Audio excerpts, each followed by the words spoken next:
what I'm trying to do is get parents to come back to the middle and build mutually respectful relationships with my target, parent has an emerging adult at home.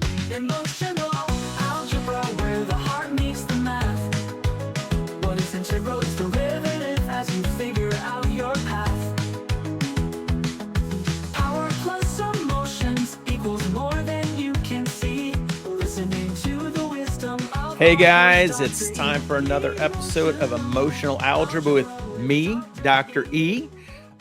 Tara, who you might have met as our new co-host, is taking the week off because this discussion I thought was really well suited for my favorite girl here, young woman, is Grace. And we also have a guest who we're going to talk about adult parenting, Kim, who is the real life parent. So let's go ahead and click on them and bring them in.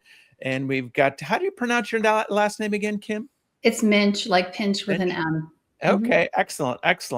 So yeah, and here's Grace. Say hello, Grace. Hello.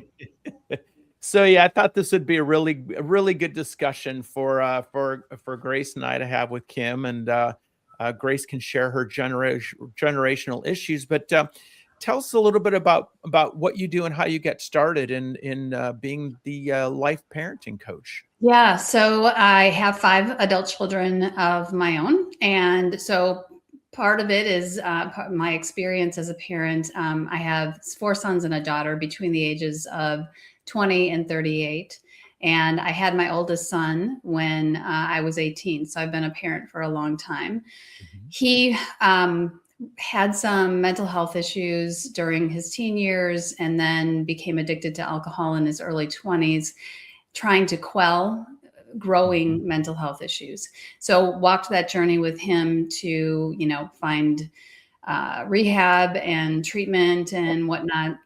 And he has gotten married and lives on his own, but he still struggles mightily with his mental health. So I have an adult son who has mental health challenges, and obviously 4 others that have had their, challenges throughout their growing up years and whatnot. In 2016, I decided to take that experience that I had as a parent. I had a bachelor's in psychology and I was going to become a chemical dependency counselor, but along the way just really decided that I wanted to help parents and I wanted to help them proactively. So initially when I got certified in 2016, I was working on coaching parents of high schoolers so that they wouldn't become parents of 20-somethings that were lost and or struggling with mental health and addiction. But for several years, I was kind of banging my head against the wall because what I found out was parents really will invest in their kids in terms of special tutors, coaches, therapy for their kids, but they don't necessarily invest in their parenting.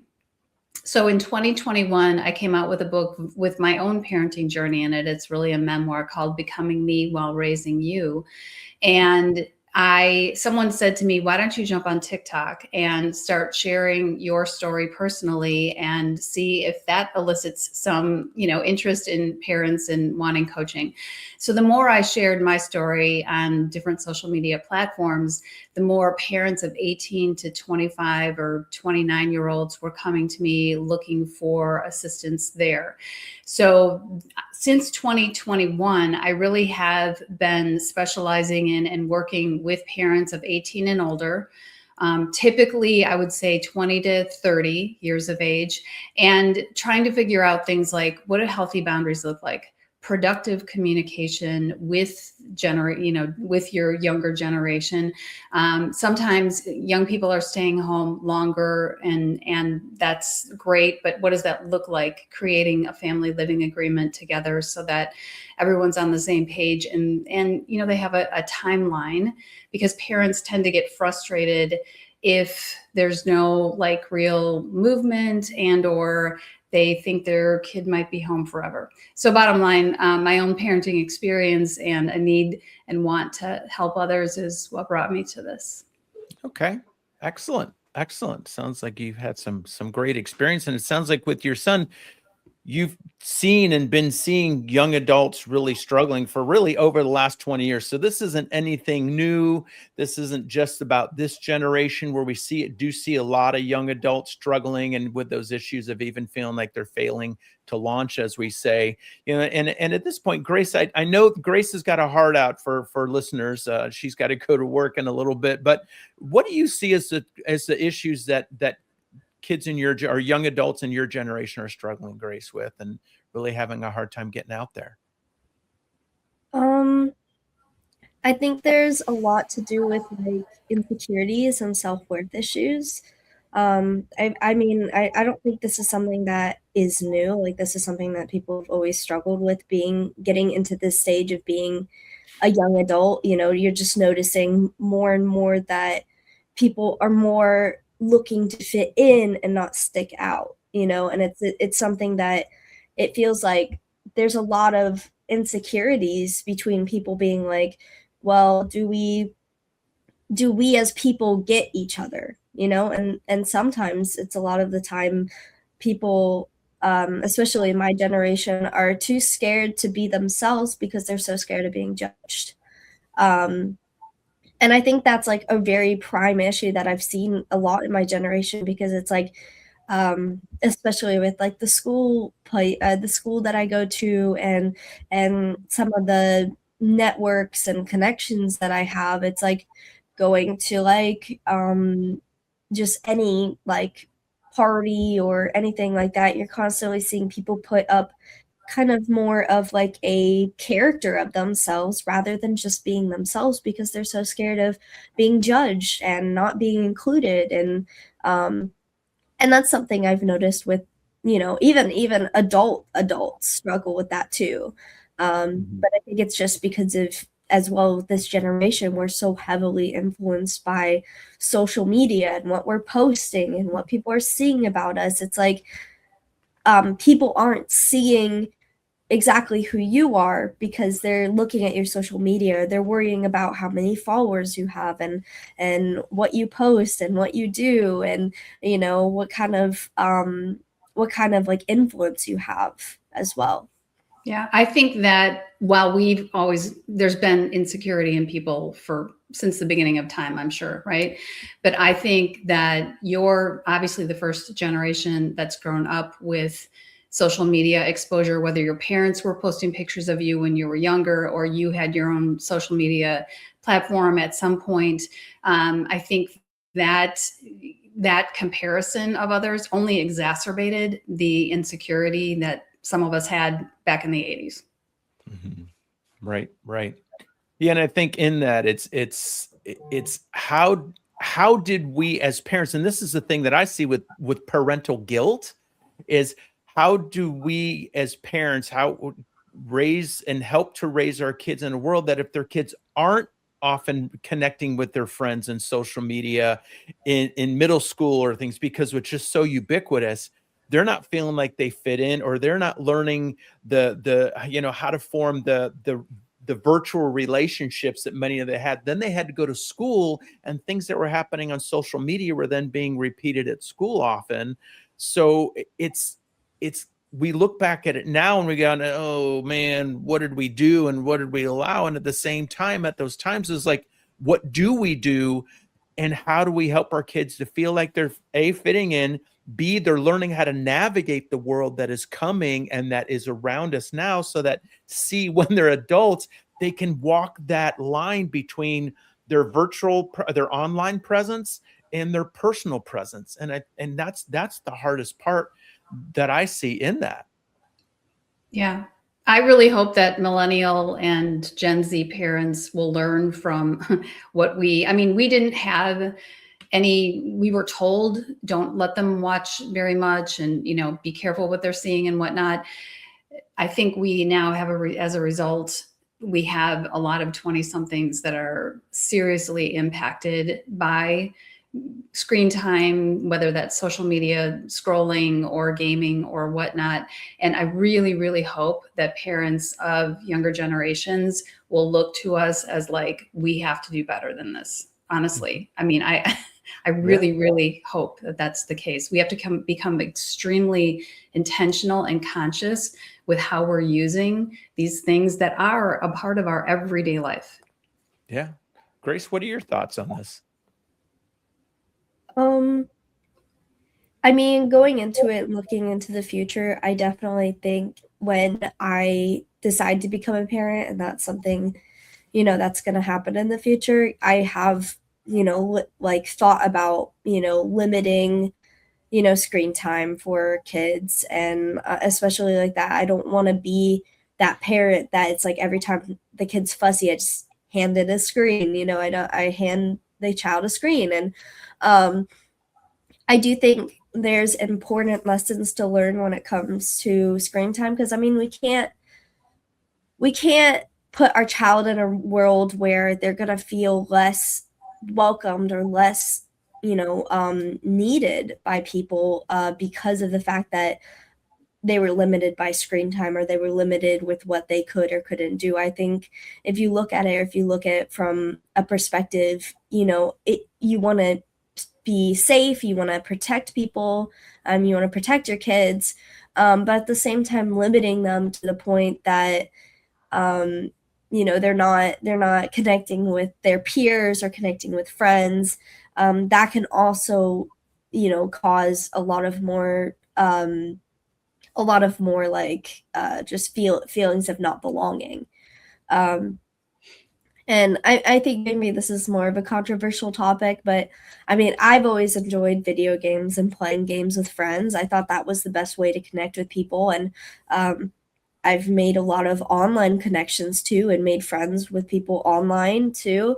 And that has helped strengthen a lot of my self-confidence, and has made me feel more like the person that I am today too, because I believe playing games with people, whether it be online or offline, like card games or something like that, that's a great way to connect with people as well. And so I think it's about moderation. If I could, right? Like being able to, the question is, it seems like some people's brains are more able to regulate and moderate. Like I have 3 sons that game together. They live in 3 totally different places, and it's so great for them to be able to connect, through gaming. And they do that a couple nights a week and for a couple hours, and that's it. They also play tennis and, do other things as well. So it's how do we help our kids learn how to moderate and regulate themselves so that you can enjoy all of this and also be well connected in the world. Yeah, and just for my guidance, and when Grace was growing up, we didn't have her watch any screens, no TV, no nothing until she was at least 2, and then there was still there weren't the iPads or things like that yet. But even then, and Grace, you can agree or disagree, but we really limited you on screens or phones until at least 13. She would play in her computer a bit, and we'd play like computer games. That was what she and I would do to kind of release time. But then the hard part was, when she got into middle school and so many of her friends were on the computer and on Discord, I think a lot of it was at the time, and then other computer games. And then the bullying started happening there. And then it would, like I said, it would take itself to school. It was so hard to figure out, how do we navigate this? Because we wanted to look out for her, like we said, and protect her, and also, like I said, prepare her. So do you think we could have done anything different, Grace? Or, I mean, again, this is honesty, and I want my listeners to say, yeah, you could have done something different, Dad. For me, I don't think there was something like, as parents, you do your best, you try your best. That's the best that you can do. But you can't protect your kids from everything. I mean, bullying has existed for years, and usually you look at somebody who's being a bully and it's because of their own self-worth issues or their insecurities. That is what bullying comes from, is low confidence, insecurities. And it's not something you as parents can fully stop either. I mean, yes, you can go to measures to be able to stop it. You can pull kids from schools, but if you're constantly pulling a kid from a school and moving them around and stuff like that, that's also not going to give them feel like they have like grounding either.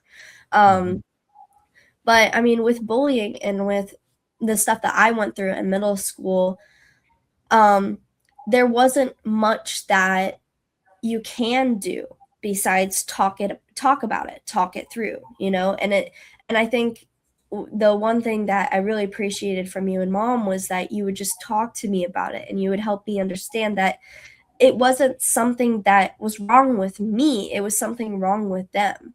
And in the end, like, you would get bullied for anything. I mean, I got bullied for not having Snapchat till I was 15. Like, people were like, I would tell them, "Oh yeah, I don't have Snapchat or social media," and they'd be like, "Ew, that's weird." And then when I did get it, the bullying just continued because it wasn't about me and the person I was and who I was. It was about their own needs to fit in, and the fact that I wasn't fitting in deemed me an easier subject for whatever they wanted to, you know, get off their chest. And I think kind of what I hear you saying behind this is, and I'm going to jump to that because is that you felt like you always had a safe place at home, and knowing that you were loved and supported and that you had that ability to communicate, even though there were a lot of times you didn't necessarily want to, you still knew that you could. Is that what you would agree Yeah. with? And Yeah, is that kind of what you absolutely. see, Kim, also with one of the keys to?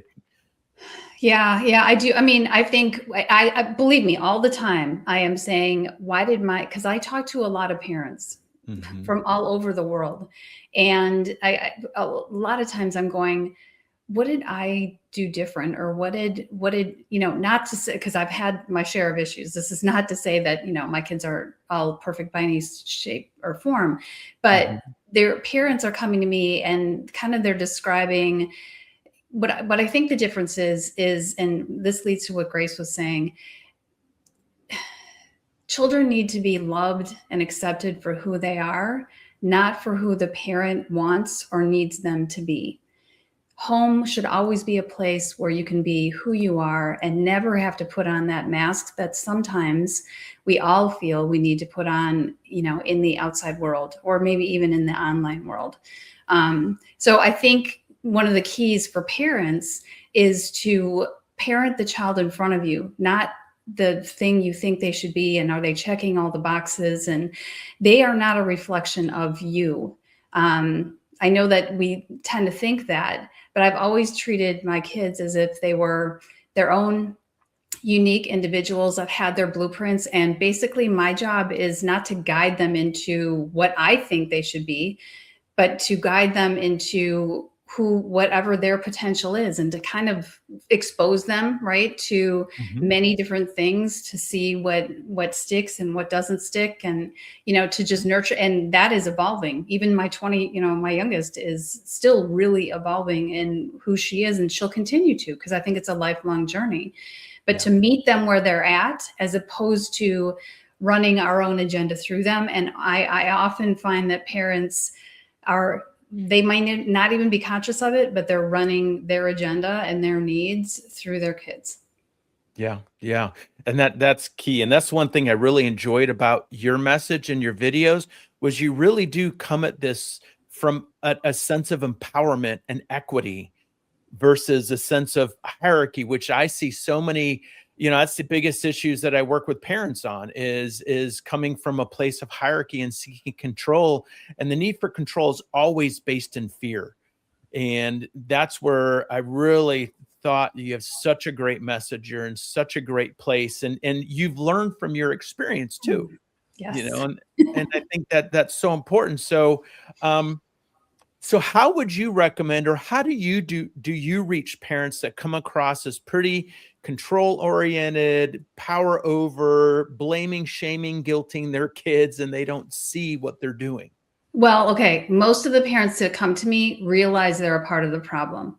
I don't coach parents who don't think that they have nothing to work on and it's all their kids' fault, because they don't come to me. They don't seek me out. I mean, part of my messaging is, we need to work on what we control, which is how we're showing up to the relationship with our children, no matter what their age, what we are willing to provide them emotionally, physically, financially, now that they're not a minor, and how we're responding to their words and actions. These are the things we control. This is what I concentrate, working with parents on. You have to stop trying to control their behavior. You're parenting out of fear, and fear breeds disconnection. It breeds disconnection. You wonder, I think that social media and screen time in general, yes, is helping isolate young people, but I also think it's the parenting. I know that. And we are in a major shift in parenting. I think, to be honest with you, I think where a lot of this comes from is I'm 57 years old, and I had a fairly empathetic mother, but a more traditional dad figure. And I would say I wasn't seen and heard for who I was. And so that caused a lot of problems. And I think many people my age and for generations previous weren't seen for who they were. And so they performed for love and acceptance at home. But then when we had our kids, we went too far the other way. And I don't mean every single Gen X parent went to, I'm just saying in general, this is what I see, is that parents have gone too far the other way in terms of wanting to be their kids' friend, or, I mean, so we have to, what I'm trying to do is get parents to come back to the middle and build mutually respectful relationships with my target, parent has an emerging adult at home. And that gets a little bit harder if it's been a very dominant parenting paradigm up until the age of 18. But I don't work with parents who don't think they are part of the problem. That's good. I mean, one of the things I often teach parents, again, especially when, you're kind of talk about that permissive parenting, often with no boundaries, is that's still a hierarchical system. You just switch the hierarchy upside down from the parent being in charge to the kid being in charge. So that's not true equity. Equity is balance. Equities are different gifts, strengths, weaknesses, handicaps, wisdom, experience, knowledge, and understanding, and helping to foster your child's growth, knowing your own strengths and weaknesses and their own strengths and weaknesses. And then the other thing that I teach is that control is an illusion. We really don't control much. Even our car driving down the road, we just manage its direction, and we manage how hard we press the accelerator, and we hope and pray that no cars decide to turn into us. You know what I mean? Yeah. So that's where often I'm helping people to release control, because all control is based in fear, just like you're saying. So we want to look at that. So great insights that you have. Yeah. Well, thank you. And I have a group that meets twice a week, parents from around the globe. And there's typically about 35 parents on each call, but all of them are parenting someone over the age of 18. And there are times when it's called the empowered parents of emerging adults. And there are times when I need to remind them that they need to step in, because a lot of times also they have gone too far the other way, and the young person in their life who may have a substance use and or mental health issue is running the show at home. And that's not okay either. That is very detrimental to that young person, as well as the parents. Sometimes the parents are really putting up with some major disruptive behaviors. And so I have to remind them, I'm trying to, also empower you guys to not walk on eggshells in your own home. Kids shouldn't do that. Parents shouldn't do that. Yeah. A funny thing, the name of my parenting book is The Art of Empowered Parenting, the manual you wish your kids came with. So we're like kindred spirits, on the journey. So excellent. Hey viewers, our episode ran a little long, so we decided to split into 2 episodes. So stay tuned for the next episode to pick up where we left off. And until next time,